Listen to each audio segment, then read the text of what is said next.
दोस्तों नमस्कार। उमेश सदाशिवराव कांगोकर अंधेरी पश्चिम मुंबई से।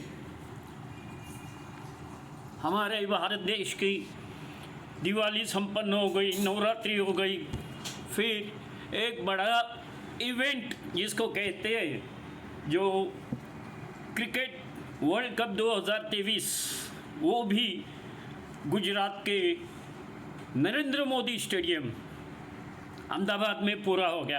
पूरा इवेंट ही था। चलो वो तो हो गया, अब आगे बात करते हैं। दोस्तों, मैंने भारतीय जनता पार्टी की 30 साल सेवा की। मेरा कार्यक्षेत्र विले पार्ले विधानसभा का है।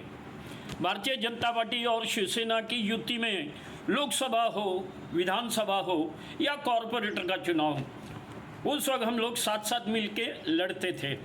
लोकसभा में मुंबई उत्तर मध्य लोकसभा से 2009 में हमारे साथियों ने महेश जेठमलानी के लिए ज़ोरदार काम किया था, लेकिन बीजेपी हार गई थी।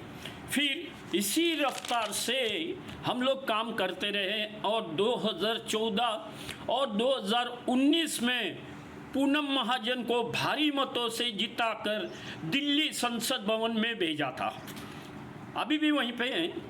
विधानसभा चुनाव में विले पार्ले से शिवसेना के उम्मीदवार को ही उस वक्त टिकट मिलता था क्योंकि हमारी युति थी।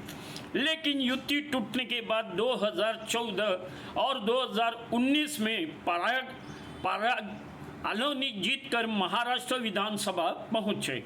फिर 21 फरवरी 2017 को मुंबई म्युनिसिपल कॉरपोरेशन चुनाव कॉरपोरेटर, तब मेरे वार्ड 70 से सुनीता राजेश मेहता जीत कर आई। दोस्तों, ये जो भी उम्मीदवार मेरे भाग से जीत कर आए हैं, तब मतदाता के घर जब मैं वोट मांगने जाता था तो लोग मुझे यही कहते, आप वही हो ना, आपकी नीचे जेरोक्स की दुकान है, हम वोट बीजेपी को ही देंगे। 2017-2019 के वक्त तो मोदी साहब का इतना चेहरा बोलता था कि सुनीता मेहता के साथ बिल्डिंगों में जब हम लोग मतदाता के घर जाते थे तब मतदाता बोलते थे, अरे बीजेपी मोदी ना, बस बस बस। अभी हमने मोदी साहब को टीवी पे देखा है, हम वोट बीजेपी, यहाँ से कौन खड़े हैं हमें उससे कुछ लेना देना नहीं है, हमने कमल देख लिया, मोदी जी को देख लिया, उन्हीं को देंगे। आप वही हो ना जिसकी आपकी जेरोक्स की दुकान नीचे है, बस आप भी आए हो ना साथ में, वोट बीजेपी को।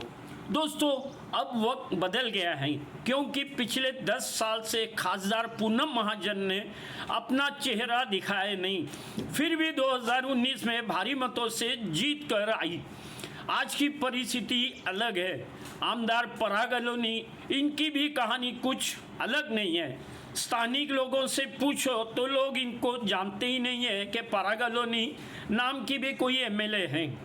अब रही बात कॉरपोरेटर की, वार्ड नंबर 70 के लोगों को पता ही नहीं है कि यहाँ पे नगर सेवक है या नगर सेविका है। कितनी बड़ी ट्रेजेडी है देखो।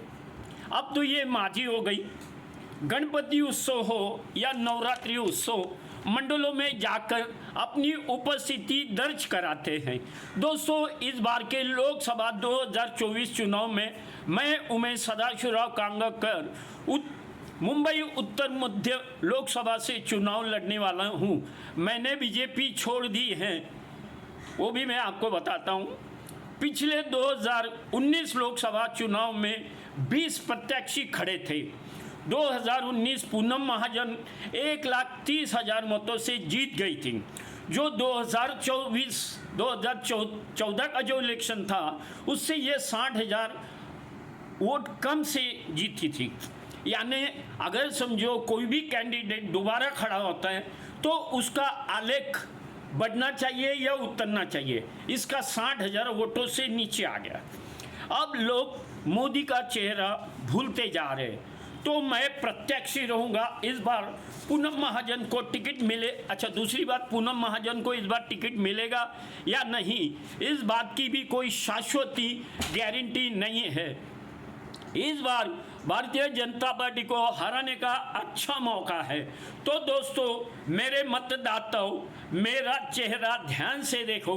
आपका उम्मीदवार 2024 लोकसभा का मुंबई उत्तर मध्य लोकसभा का उमेश सदाशिवराव कांगोकर। आप साथ देंगे, मुझे वोट देंगे तो मैं ज़रूर टक्कर दूंगा। आपकी समस्या मेरी जिम्मेदारी।